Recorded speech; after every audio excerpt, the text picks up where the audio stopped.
Hello everybody, welcome back once again to the Final Fantasy Tactics walkthrough. Here we're just at Garland Magic City on our way into the Sweegy Woods, which I think is, I don't know, for some reason really funny. So I've obviously spent a ton of time. If you're watching the videos back to back, you'll notice there that I put a ton of time into my characters and you know, learning leveling up different jobs, as well as learning some, I would say, pretty key abilities that I really like. Now, unfortunately, though, as far as a walkthrough standpoint, these storyline battles are going to be, I would almost say, a little bland, just because you know, the way that, basically just because of the way I built my characters. I've got 3 female dancers here that I've turned back into knights, just because, just to make the dances stronger. So there's some ins and outs to the dancer class and their damage, as well as not only does the class that they're currently in affect the dance damage, but also apparently their brave, or how much brave they've got. So I spent a ton of time raising up my dancers' brave levels. And again, that unfortunately that takes a lot of time. Yeah, it's super time consuming, but I enjoy it. I like the dancers. I don't know. I guess you'll get to see here how they all, or how the battles will pan out. If you haven't already seen the previous video there, I did a kind of a little overview on my dancers and how I've got them set up. Now, anyway, so as far as storyline goes, there isn't much to the Sweegy Woods. It's just basically, hey, we're getting attacked by monsters, and that's really it. So yeah, so unfortunately, and I believe I mentioned this maybe in one of the earlier videos, but the way these storyline battles work is, and I may not have specified this very well, but if you're facing human enemies, their levels are basically set. But if you're facing monsters, their level is actually based off of, I believe it's the highest character in your, I guess, I don't know if you, I'm not going to call it army, but of all of your characters. So, so what does that mean? Well, and again, I mentioned this in one of the earlier videos, but what that actually means is that the monsters are going to have just a ton of health. So that can be a bit of an issue, as well as they're going to do really good damage. So you either need to, and you can notice here, all these monsters are like right around level 46, and I believe Ramza's 47. Oh, okay, so that one's only level 42. So there must at least be a little bit of a range component then to their levels as well. But anyways, all right. So what does that all mean? The monsters are going to be extremely difficult to beat because the monster's stats scale really well with levels. Now, our characters, unfortunately, don't scale as well as monsters as far as stat-wise, like basic stats, because they've got the option to equip armor.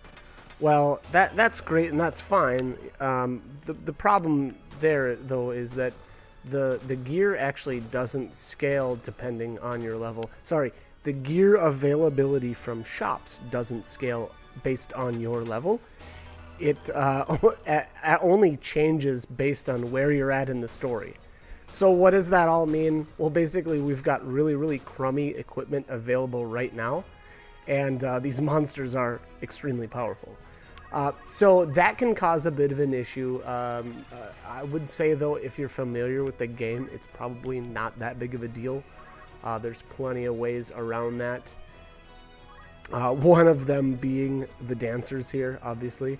A lot of these characters are going to, or a lot of the enemies are going to be dead before they even actually get to my main characters. And by main character, I mean my actual characters and not guests.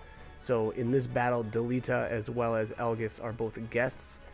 What does that mean? Obviously, it means we cannot control them.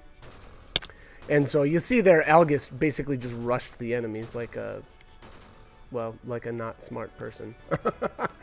And Delita's kind of hanging back a little bit.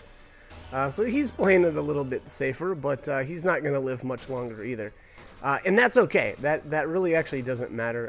Elgus and Delita cannot be killed or, like, I should say, like, completely eliminated. And what I mean by that is, like, if one of your other characters dies in combat, you know, you've only got so many turns to revive them. Otherwise, they will either turn into a crystal or, you know, leave gear behind.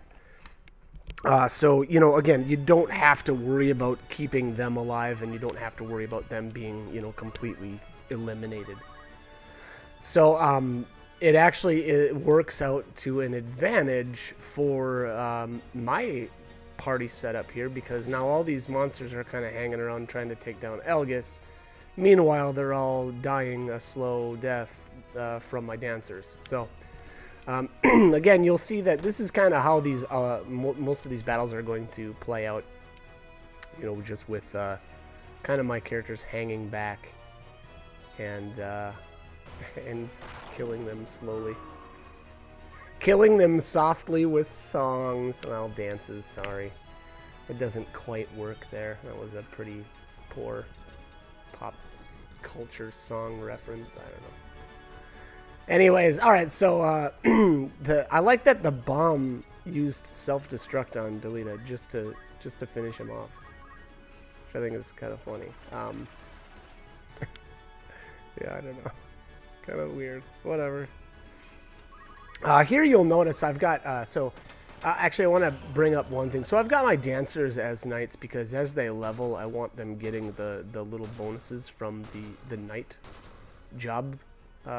And not only that, but knights actually make fairly decent dancers because their attack stats pretty decent. So that's kind of why I'm going with that. Now Ramza, on the other hand, the reason why I've got him as a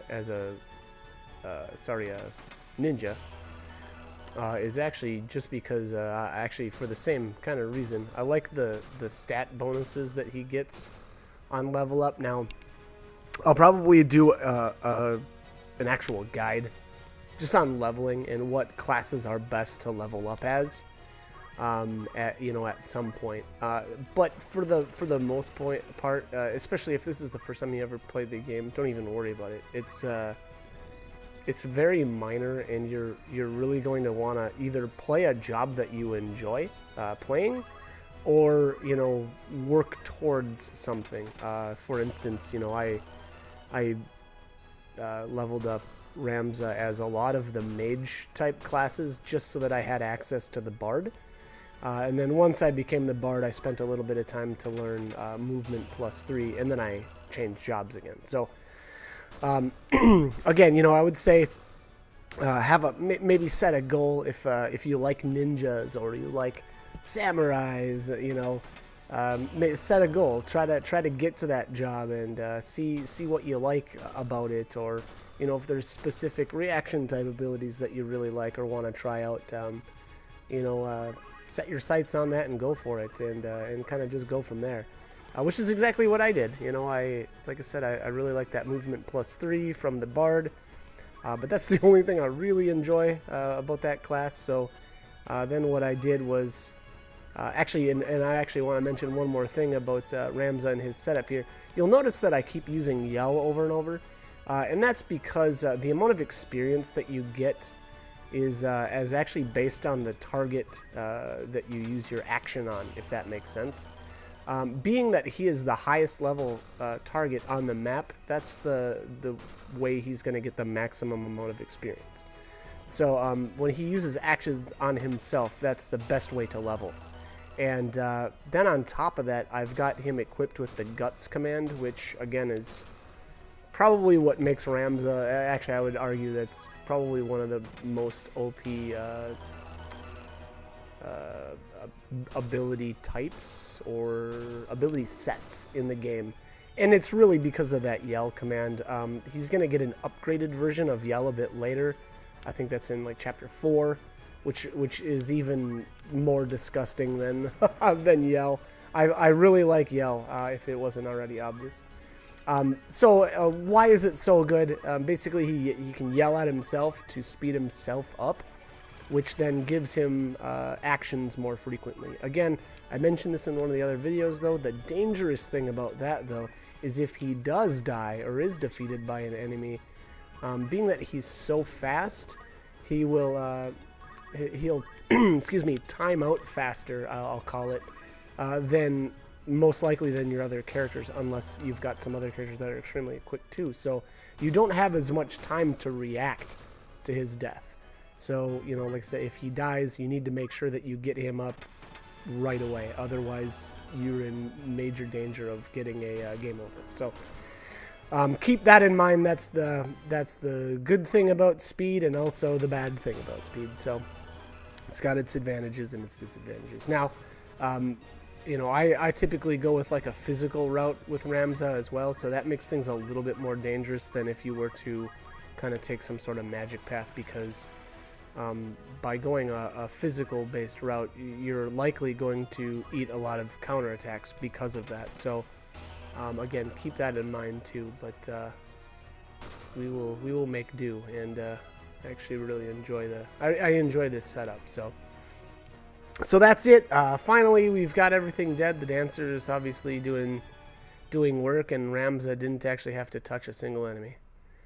And all right, so that's that. I'm going to cut the commentary here, though, so I hope this guide was helpful, and as always, hope you join me for more. All right, thanks for watching.